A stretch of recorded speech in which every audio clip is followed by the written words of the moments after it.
Hello, welcome back बच्चों। मैं सुनील पांडे आप सबको अपने इस चैनल पांडे सर की क्लास में बहुत बहुत स्वागत करता हूं। आज हम लोग पढ़ने जा रहे हैं कक्षा 7 की सामाजिक विज्ञान की पुस्तक हमारी दुनिया का अध्याय 5 बिन पानी सब सुन।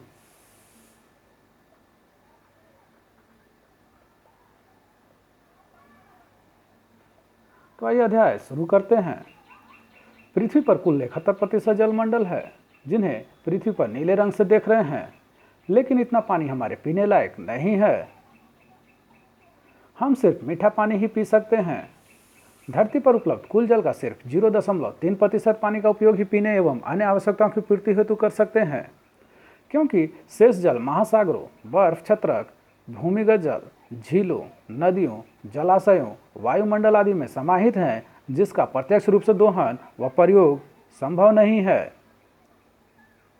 अतः जल की महत्ता को देखते हुए हर साल 22 मार्च को जल संरक्षण दिवस मनाया जाता है।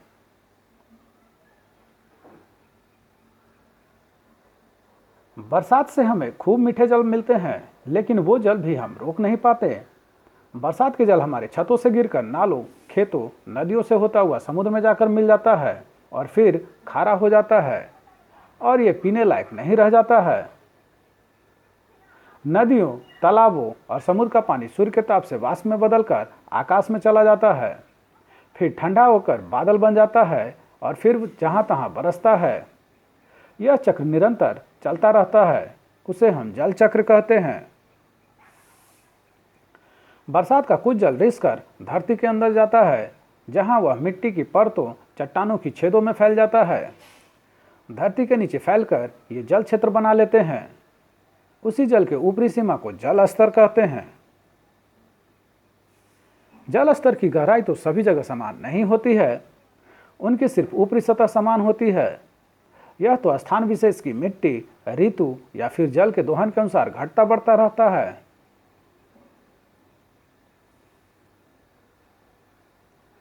जब हम चापाकल या बोरिंग, नलकूप, कुओं के जरिए धरती से जल निकालते हैं तो धरती के अंदर का जल स्तर घटता जाता है।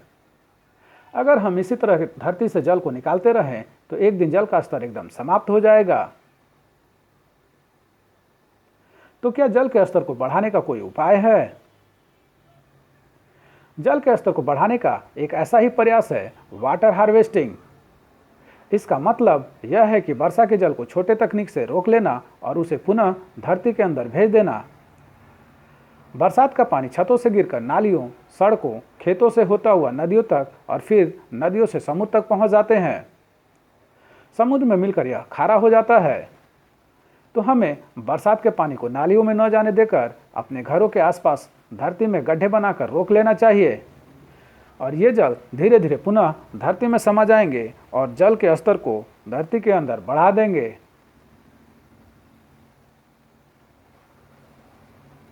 अब सवाल है कि समुद्र का पानी खारा क्यों हो जाता है? जब बरसात होती है तब उसका पानी तालाबों, खेतों से होता हुआ नदियों में बहता हुआ ये आगे अपने साथ मिट्टी, बालू, पत्थर और खनिज व लवणों को बहा ले जाती हैं। फिर यही पानी समुद्र में जाकर मिल जाती है। लगातार वाष्पीकरण के कारण जल तो भाप बनकर उड़ ही जाता है, जबकि लवण भारी होने के कारण वहीं जम जाता है। आज समुद्र के जल में औसतन 1 किलोग्राम जल में लगभग 35 ग्राम नमक घुली हुई है। इसलिए समुद्र का पानी नमकीन अथवा खारा हो जाता है। जैसा कि हम जानते हैं, समुद्र का पानी खारा होता है और जब इसमें नदी का पानी गिरता है तो नदी का पानी भी स्वतः खारा हो जाता है। आइए अब देखते हैं झील क्या होता है। तो दूर तक फैला शांत जल से भरा एक विशाल गहरा क्षेत्र झील कहलाता है। यह जल का एक बड़ा स्रोत है, जैसे नैनी झील, बुलर झील, पिछौला झील, लूनर झील, कोलेरू झील, फतेह सागर झील, सांभर झील, डल झील आदि। आइए अब जानते हैं सागर, महासागर क्या होता है। पृथ्वी के बड़े भूभाग अथाह जल राशि से घिरा हुआ है। इनका जल हमेशा गतिमान रहता है, जो प्रायः महाद्वीपों को अलग करता है महासागर कहलाता है। महासागरों के एक भाग को सागर कहते हैं, जो प्रायः किसी अवरोध के कारण पूर्ण रूप से महासागर से नहीं मिलता है। जब समुद्री सतह पर हवाएं चलती हैं तो हलचल से तरंगें उत्पन्न होती हैं। हवाएं जल को ढकेलती हैं, इनसे जल ऊपर नीचे होने लगता है जिसे लहरें कहते हैं। एक लहर दूसरी लहर को जन्म देती है और इस तरह जल को धक्का देकर तह तक पहुंचाती है। यही कारण है कि सागरों महासागरों का जल हमेशा गतिमान होता है।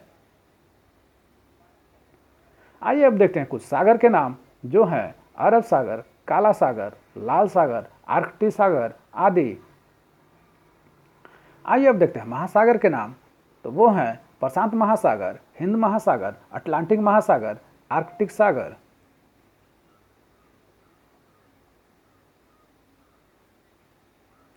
आइए अब देखते हैं ज्वार भाटा क्या होता है। समुद्र की लहरें सर्वाधिक ऊंचाई तक उठकर तट के हिस्से को डुबो देती हैं तो उसे ज्वार कहते हैं, और लहरें जब अपने निम्नतम स्तर तक आकर तट से पीछे चली जाती हैं तो उसे भाटा कहते हैं, और यह प्रतिदिन 2 बार होता है। लहरों का ऐसा ऊंचाई सूर्य या चंद्रमा के गुरुत्वाकर्षण बल के कारण होता है। जब चंद्रमा समुद्र के निकट आ जाता है तो चंद्रमा के गुरुत्वाकर्षण से उसका जल ऊंचाई की ओर चढ़ता है, यही ज्वार है, और जब उतरता है तो उसे भाटा कहते हैं। ऐसा समुद्र में हर स्थान पर लगभग 24 घंटे में 2 बार चढ़ाव उतार होता है।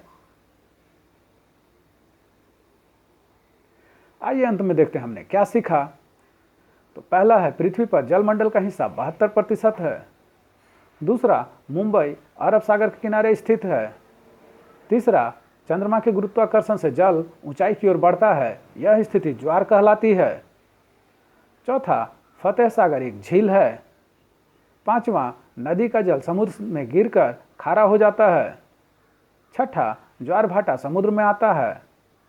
सातवां, ज्वार भाटा चंद्रमा के गुरुत्वाकर्षण बल के कारण होता है।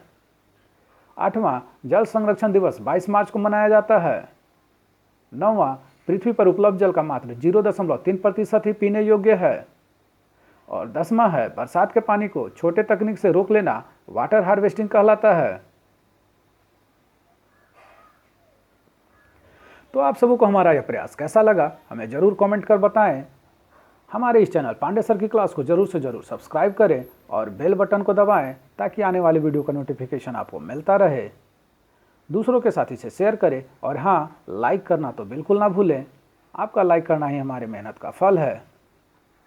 धन्यवाद। Thank you.